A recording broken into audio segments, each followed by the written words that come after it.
एक आदमी एक महिला को अपने साथ एक खंडरनुमा मकान में लेके जाता है। अब ये आदमी उस महिला को जब खंडरनुमा मकान में लेके जाता है तो महिला जो है उस घर को अच्छी तरह से देख रही थी। तभी ये आदमी क्या करता है, उसी महिला के दुपट्टे से उसके गले को घोंट देता है, उसका कत्ल कर देता है और उसकी लाश को उसी घर के अंदर मौजूद एक संदूक में छुपा देता है।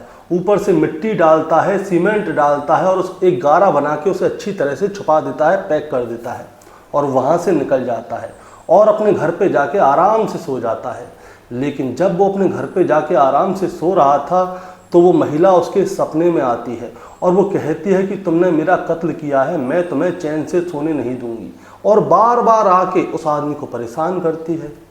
अब जब इस आदमी को परेशान करती है तो ये आदमी बड़ा परेशान हो जाता है और परेशान होने के बाद एक चिट्ठी लिखता है और चिट्ठी को उस महिला के घर में रख देता है और वहाँ से गायब हो जाता है। वो चिट्ठी उस महिला के 11 साल के बेटे के हाथ लगती है।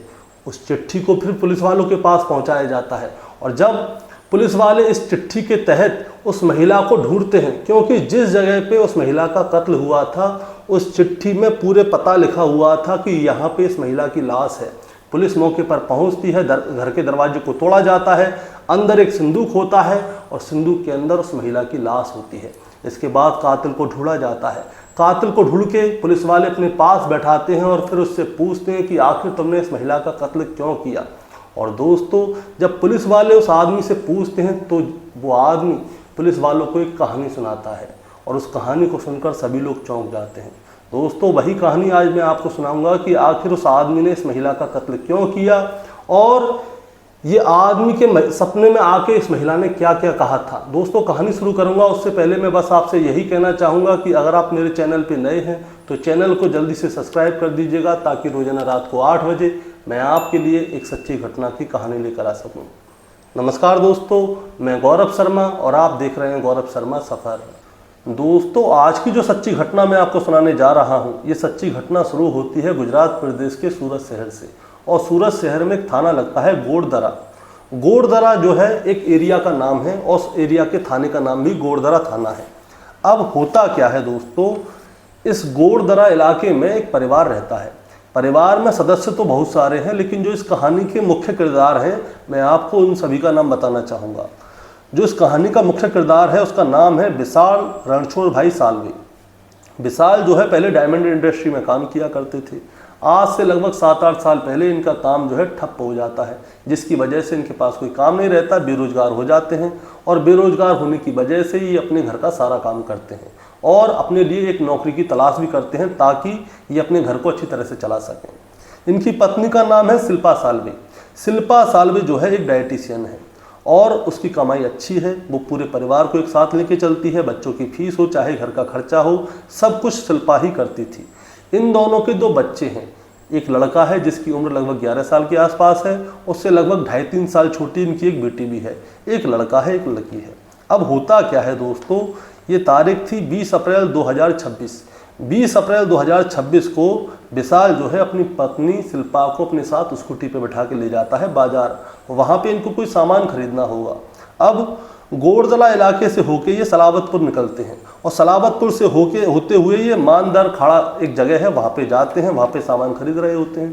तभी शिल्पा क्या करती है, स्कूटी से उतरती है और अपने पति विशाल से कहती है कि मुझे कुछ और भी सामान खरीदना है और मुझे समय लग जाएगा, आप ऐसा कीजिए, आप घर चले जाइए, मैं सामान लेके घर पे आ जाऊंगी।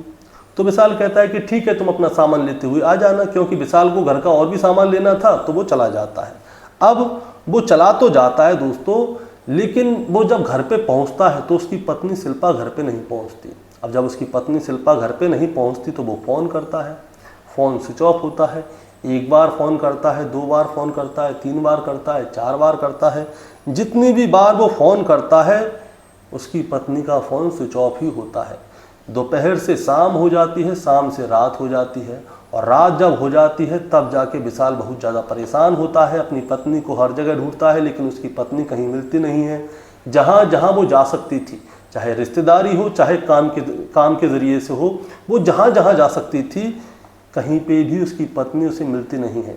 विशाल अपने सभी रिश्तेदारों को फ़ोन करता है, उसके कुछ रिश्तेदार उसके घर पे भी आ जाते हैं, लेकिन दोस्तों हर जगह ढूंढते हैं, उसकी पत्नी शिल्पा कहीं नहीं मिलती। और जब कहीं नहीं मिलती तब थक हार के विशाल क्या करता है, 24 अप्रैल 2026 को गोड़दरा थाने पहुंच जाता है।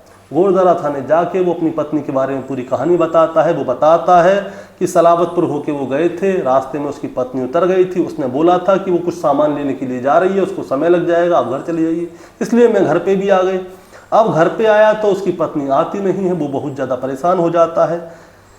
20 तारीख को इसकी पत्नी गायब हुई थी, ये 24 अप्रैल 2026 को गोड़दरा थाने जाता है और पूरी रिपोर्ट लिखा देता है। अब जब पत्नी गायब होने का मामला सामने आता है तो पुलिस वाले क्या करते हैं, इस कार्य को तत्परता से लेते हैं और जो सलाबतपुर पुलिस स्टेशन है वहाँ पे संपर्क करते हैं। आसपास के जितने भी थाने होते हैं वहाँ पे भी उसकी गुमशुदगी की रिपोर्ट भेज दी जाती है और आसपास में जितने भी सीसीटीवी कैमरे होते हैं उन सभी सीसीटीवी कैमरे की फुटेज को भी चेक किया जाता है, लेकिन कुछ भी मिलता नहीं है। तारीख आ जाती है 26 अप्रैल 2026। 26 अप्रैल 2026 को क्या होता है दोस्तों, जो विशाल का बेटा है 11 साल का, वो अपने घर के अंदर होता है और जब वो अपने घर के अंदर होता है तो उसे वहाँ पे एक पेपर मिलता है और पेपर के ऊपर कुछ लिखा हुआ होता है। अब वो उस पेपर को उठाता है तो पता चलता है कि वो पेपर जो है एक चिट्ठी है, यानी कि चिट्ठी के रूप में लिखा गया था। विशाल के 11 साल के बेटे ने उस चिट्ठी को अच्छी तरह से पढ़ा और जब पढ़ा उस समय पे विशाल अपने घर पे नहीं था, लेकिन जो इसके रिश्तेदार थे वो घर पे आए हुए थे। वो 11 साल का बच्चा क्या करता है, उस चिट्ठी को लेके अपने रिश्तेदारों को दिखाता है और रिश्तेदार उस चिट्ठी को पढ़ते हैं तो वो चौंक जाते हैं। अब रिश्तेदार उस चिट्ठी को लेके सीधे ही थाने पहुंच जाते हैं और थाने में जाके थानेदार साहब को दे देते हैं और बताते हैं कि हमारे घर में हमें ये चिट्ठी पाई है। अब थानेदार उस चिट्ठी को पढ़ते हैं। उस चिट्ठी में साफ साफ लिखा हुआ था कि शिल्पा की मौत का जिम्मेदार मैं हूँ और शिल्पा की लाश को मैंने जो है सहारा दरवाजा कागज की चाल लकड़ी वाली बिल्डिंग की पहली मंजिल के जो पहला मकान है उसमें मैंने लाश को ठिकाने लगाया है। अब जैसे ही पुलिस वाले उस चिट्ठी को पढ़ते हैं तो ये मामला गायब का नहीं होता है, ये कत्ल का हो जाता है, क्योंकि उसमें साफ साफ लिख रहा था कि शिल्पा की मौत का जिम्मेदार मैं हूँ और मैंने उसकी लाश को ठिकाने लगा दिया है सहारा दरवाज़ा कागज़ की चाल लकड़ी वाली बिल्डिंग की पहली मंजिल का जो पहला मकान है उसके अंदर। अब पुलिस वाले क्या करते हैं, तुरंत ही उस जगह पे जाते हैं जो पता उस चिट्ठी में लिखा हुआ था। अब उस जगह पे जाते हैं, पहली मंजिल पे जाते हैं। मकान जो है पूरा खंडरनुमा होता है, लकड़ी का मकान होता है, खंडरनुमा होता है। पुलिस वाले देखते हैं कि उस पर ताला लगा हुआ है बाहर से। पुलिस वाले घर के ताले को तोड़वाते हैं और घर के अंदर प्रवेश करते हैं और जब घर के अंदर प्रवेश करते हैं तो पुलिस वालों को वहाँ से बहुत ज़्यादा बदबू आती है। दोस्तों मैं आपको बताना चाहूँगा कि विशाल अभी तक विशाल को उस चिट्ठी के बारे में कुछ भी नहीं पता है कि आखिर चिट्ठी किसने लिखी है किसने नहीं लिखी। पुलिस वालों ने अभी तक विशाल के बारे में पूछा भी नहीं है, लेकिन जैसे ही पुलिस वाले उस घर के अंदर जाते हैं तो उस घर के अंदर से एक अजीब सी बदबू आती है और बदबू बहुत ज़्यादा होती है। अब पुलिस वाले उस पूरे घर को अच्छी तरह से तलाश कर रहे होते हैं और जब पुलिस वाले उस घर को अच्छी तरह से तलाश कर रहे होते हैं तब उनको वहाँ पे एक संदूक दिखता है।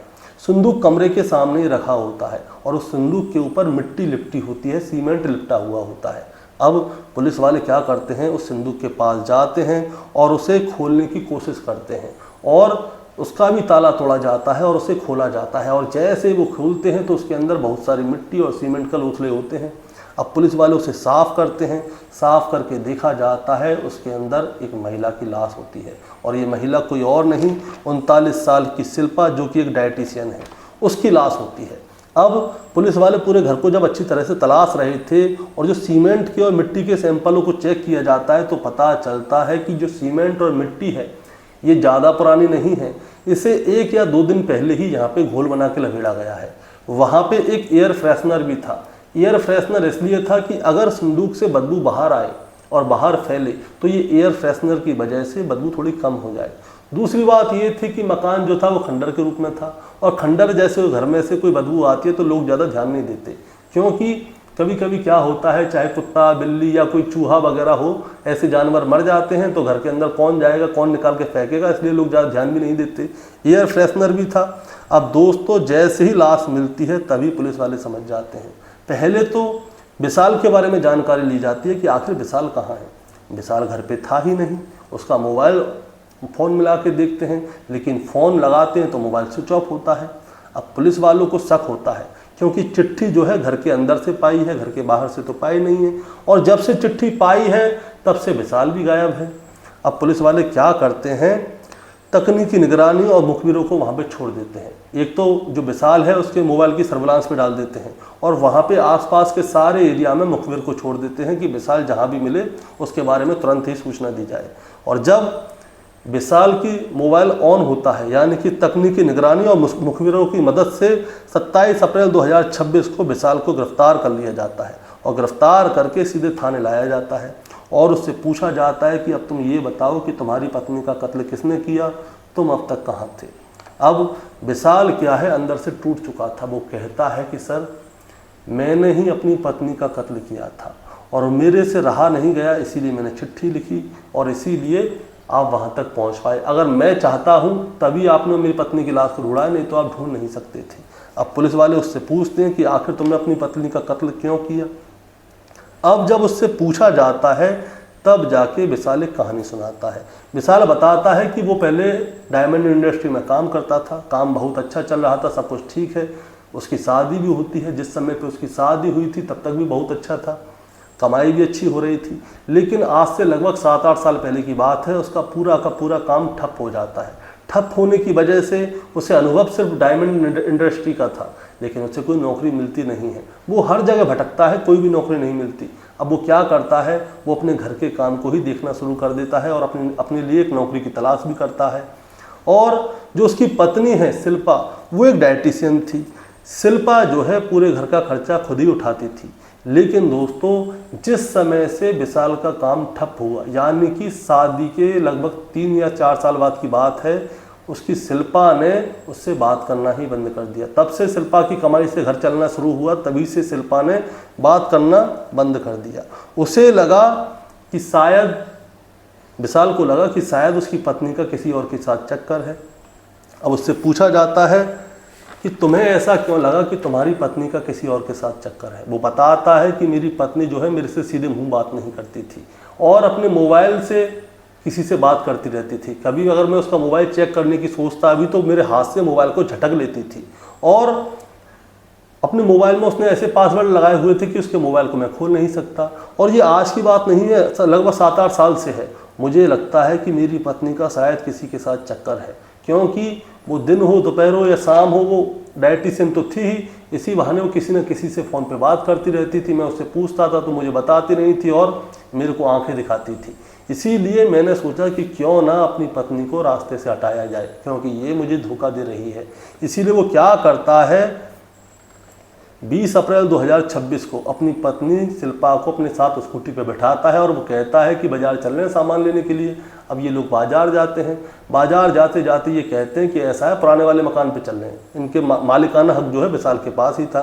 वो कहता है कि वहाँ पे कुछ सामान है, उस सामान को लेके इस वाले घर पे आना है। तो उसकी पत्नी शिल्पा कहती है कि ठीक है भाई, चलो दूसरे वाले मकान पे चलना है। अब ये शिल्पा को लेके उस वाले मकान पे चला जाता है। इसने पहले से ही वहाँ पे मिट्टी और सीमेंट की व्यवस्था की हुई थी।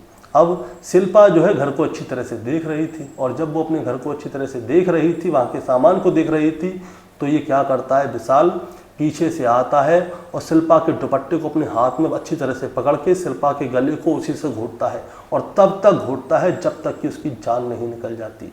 जान निकलने के बाद वो क्या करता है, उसकी लाश को जो घर के अंदर एक संदूक था उसमें डाल देता है। मिट्टी और सीमेंट की व्यवस्था इसने पहले से की ही हुई थी। अब ये मिट्टी और सीमेंट का घोल बनाता है और उसके ऊपर डाल देता है, और उस संदूक को अच्छी तरह से पैक कर देता है ताकि बदबू बाहर तक ना आए।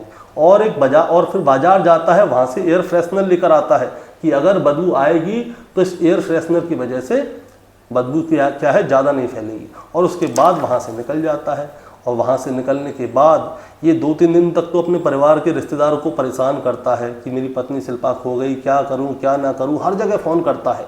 और उसके बाद 24 अप्रैल 2024 को भी थाने जाता है, और थाने में जाके अपनी पत्नी की गुमशुदगी की रिपोर्ट लिखा देता है ताकि पुलिस की नज़र में ये ना आए। लेकिन उसके बाद क्या होता है दोस्तों, जब भी ये सोता था तो इसको अंदर से गिल्ट महसूस होती थी, अंदर से बड़ा बुरा लगता था कि इसने अपनी पत्नी का कत्ल कर दिया है। इसकी पत्नी का चेहरा इसकी आंखों में आता था, इसके दोनों बच्चों का चेहरा भी इसकी आंखों में आता था। एक लड़का है, एक लड़की है। लड़का लगभग 11 साल का है, 8-9 साल की लड़की है। अब इन बच्चों का क्या होगा, मैंने इनकी माँ को मार डाला। ये बहुत ज़्यादा परेशान हो जाता है। इसीलिए ये क्या करता है, 26 तारीख को एक चिट्ठी लिखता है और चिट्ठी में सारी चीज़ लिख देता है कि उसकी मौत का जिम्मेदार मैं हूँ, मैंने उसकी लाश को यहाँ पे ठिकाने लगाया है। और उस जगह पे जाके चिट्ठी को रखता है जहाँ पे इसका बच्चा बार बार जाता आता है। और अब वो चिट्ठी उसके 11 साल के बेटे के हाथ में पड़ जाती है। वो उसे पढ़ता है, फिर वो जाता है अपने रिश्तेदारों के पास, क्योंकि माता पिता कोई घर में थे नहीं, रिश्तेदार घर पे आए हुए थे इनका साथ देने के लिए कि माँ कहाँ खो गई, इसको ढूंढने।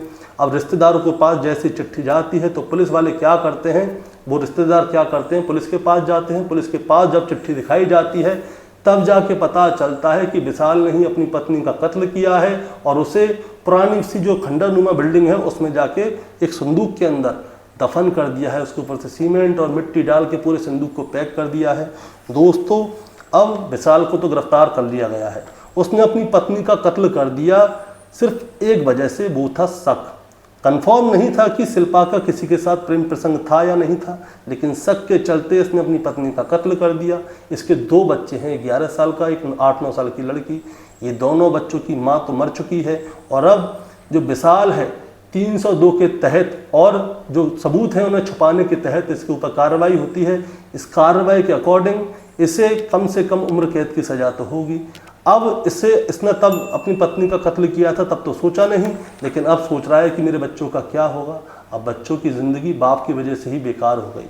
दोस्तों, इस कहानी को सुनाने का मतलब आपको परेशान करना या विचलित करना नहीं है, बस आपको बताना है कि जब शक का बीज नफरत का पेड़ बन जाता है तो ऐसे ही हंसते खेलते परिवारों को बर्बाद कर देता है। अगर विशाल चाहता तो वो पुलिस के पास भी जा सकता था। अगर विशाल चाहता तो वो अपनी पत्नी को तलाक भी दे सकता था। अगर विशाल चाहता तो वो खुद अपनी पत्नी से पूछ सकता था कि अगर तुम मुझसे प्यार करती हो तो मेरे साथ रहो, मेरे से प्यार नहीं करती तो जिससे प्यार करती हो उसके साथ रहो, या अपने परिवार में पंचायत बिठा सकता था। बहुत सारे रास्ते थे, लेकिन विशाल ने अपनी पत्नी का कत्ल करना ज़्यादा आसान समझा और अब उसने अपनी पत्नी का कत्ल तो कर दिया है, लेकिन अब विशाल की भी पूरी ज़िंदगी बर्बाद होगी और जो उसके 2 बच्चे हैं वो अनाथों की तरह अपनी ज़िंदगी को काटेंगे। अब दोस्तों, आप ही बताइए इसमें बच्चों की क्या गलती थी कि आज एक बाप की वजह से उसके बच्चों की पूरी ज़िंदगी बर्बाद हो गई। दोस्तों, आपका क्या कहना है इस कहानी के बारे में, आप ज़रा हमें कमेंट में बताएं। चैनल पे नए हैं तो सब्सक्राइब करके जाएं ताकि रोज़ाना रात को 8 बजे मैं आपके लिए एक सच्ची घटना की कहानी लेकर आ सकूं। नमस्कार।